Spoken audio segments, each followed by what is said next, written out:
Yanine Áñez se autoproclamó en 11 minutos en el 2019.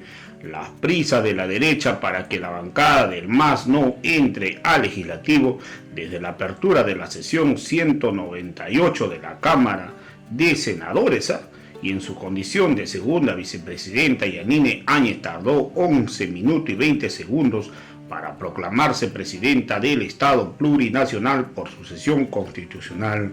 Ese martes 12 de noviembre todo fue express.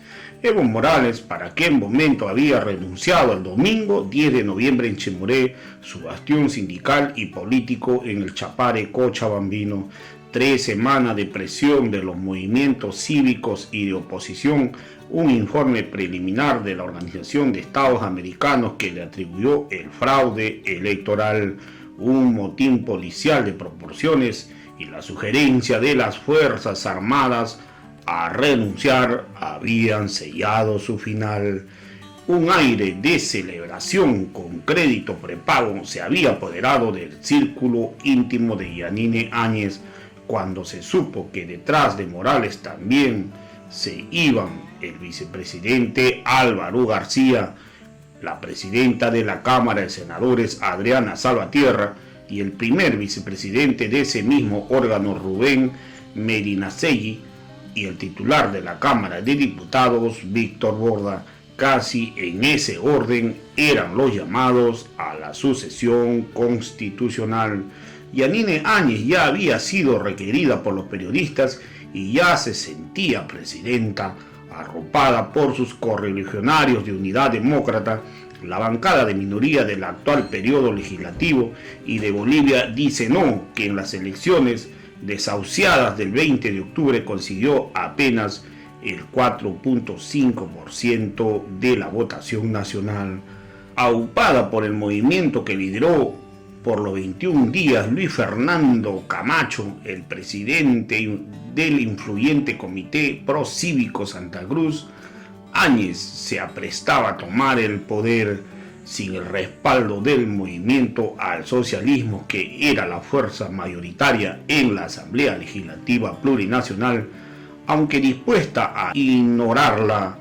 Mientras el oficialismo y la oposición de ese entonces simulaban un interés sobre la salida constitucional, un avión charter trasladaba el lunes 11 de noviembre a la Mujer de Oro con las medidas de seguridad de jefa de Estado. La oposición y el movimiento cívico apostaba en ella la resolución de los conflictos postelectorales y la senadora arengaba que la sucesión constitucional con ella era la primera línea y iba a pacificar Bolivia. Desde la renuncia de Salvatierra, de quien se pensaba que iba a asumir el gobierno del país, dentro de lo que era pues en ese momento la derecha, había planificado para que en ese día lo tenían a milímetro para que los legisladores no llegaran al Palacio Legislativo. Sacaron la gente, lo tenían planificado para resguardar y bloquear para que impidieran el paso. Y es por ello que la diputada Betty Yañiquez excusaba la inasistencia a la sesión, porque la verdad informaba que muchos de sus colegas no podían llegar a La Paz debido a los bloqueos que había en los diferentes sectores, y eso lo tenía muy bien planificado la dictadura para que no llegaran a la sesión e interrumpir lo que ya tenían planificado con Yanine Áñez. Áñez ya había actuado como mandataria. De hecho, la noche del lunes todavía Áñez no era presidenta, dio orden y regañó a las Fuerzas Armadas su responsabilidad en caso de que no salga a coadyuvar las tareas de la policía boliviana rebasada por una ola de vandalismo en La Paz y conflictos en el país. A partir de esa noche dramática, las fuerzas combinadas frente a la convulsión en el país, cuyo saldo de fallecidos debido a la represión ya sobrepasaba la veintena. Había también ya llorando antes de la sucesión, conmovida por los 3 fallecidos previos a la renuncia de Morales, antes de ingresar a la Asamblea Legislativa el martes 12, volvió Yanine Áñez a quebrarse en lágrimas. donde Yanine Áñez mencionó: del bando que sea, no podemos estar maltratándonos. Pido por el amor de Dios que cese la violencia. Solamente queremos democracia y libertad. No queremos que haya más vejámenes, clamaba en la grada del edificio legislativo. No imaginaba que, siendo mandataria, los muertos llegarían a una veintena, 9 de ellos cocaleros en Sacaba, 8 alteños en Tecata y 8 días después en Asunción. Mientras la tensión social había derivado en tensión política, al abrir la frustrada sesión 198 de la Cámara de Senadores a las 18 horas con 40 segundos del martes 12, solo 2 senadores tuvieron la palabra: Yanine Áñez y Víctor Hugo Zamora, que hizo de secretario a la postre del ministro de Hidrocarburos. Los 11 minutos y 20 segundos decisivos de la historia reciente del país boliviano comenzaron su cuenta regresiva cuando la Cámara de Senadores, Zamora fue el encargado por Áñez de repasar el quórum. No estaban en condiciones porque no habían asistido, no había quórum suficiente para instalar la sesión. Enseguida Áñez suspendió la sesión. Acto seguido pidió a sus colegas permitirle hacer una aclaración a la opinión pública sobre el carácter legal de sus actuaciones. Comenzó a justificar sus nuevas funciones sin leerlo.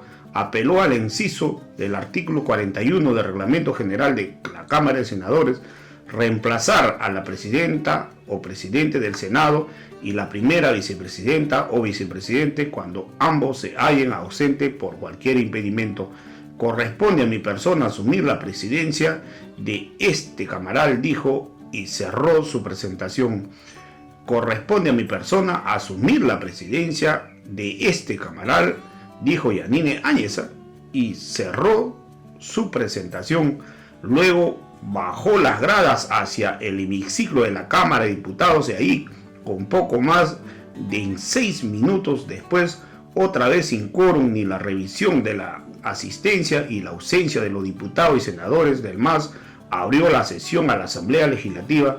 Esta vez solo ella habló, declarada ya titular del órgano camaral y en consecuencia presidenta de la sesión bicameral. Comenzó directamente a leer los argumentos de la Asociación Constitucional, en lo que luego de resaltar la ausencia del MAS, hizo un repaso de las movilizaciones cívicas y políticas, el informe de la OEA y la ausencia física de Morales, García y Salvatierra. Ello antes del pronunciamiento de la Asamblea. Abandonaron pues el territorio nacional obligado, y Evo Morales tuvo que salir con García Linera. Habían ya partido hacia México, donde el presidente Andrés López Obrador de México le ofreció asilo político para salvaguardar sus vidas. Salvatierra se había informado que se refugió en la Embajada de México en La Paz. Áñez siguió con su lectura en su texto de 10 minutos y 30 segundos de haber comenzado su periplo en la Cámara de Senadores. Comenzaba su declaratoria de sucesión a la Asamblea Legislativa como presidenta de la Cámara de Senadores. Asumo de inmediato la presidencia del Estado prevista en el orden constitucional y me comprometo a asumir todas las medidas necesarias para pacificar el país, arengó Yanine Áñez. Dejó los papeles de su discurso escrito sobre una testera, se quitó los lentes, se removió su cabello rubio pintado, se tocó el micrófono, cruzó las manos, levantó la mano derecha y ya como mandataria arengó: queridos compañeros, que viva Bolivia.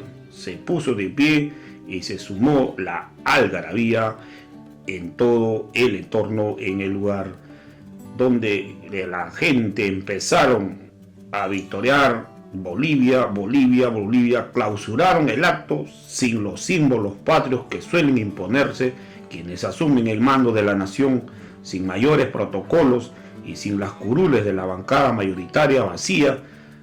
Vestía un conjunto negro elegante. La veniana entonó a capela, luego sus colegas entonaron el himno nacional.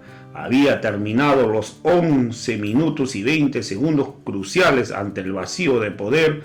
Yanine Áñez tomó las riendas del mandatario y había comenzado otra historia para Bolivia, cuyos objetivos centrales resultaban pues en el momento la pacificación y la convocatoria a nuevas elecciones. Era lo inmediato a contar de acuerdo a lo que se planificaba en ese momento. Como testigo estuvieron el embajador de España en Bolivia, Emilio Pérez de Agreda Sáenz, y el representante de la Unión Europea y miembros del clero de la Iglesia Católica.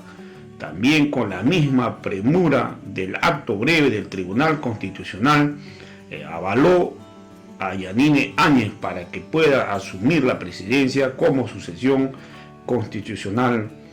Minutos después, la comitiva presidencial se trasladó a Palacio Quemado.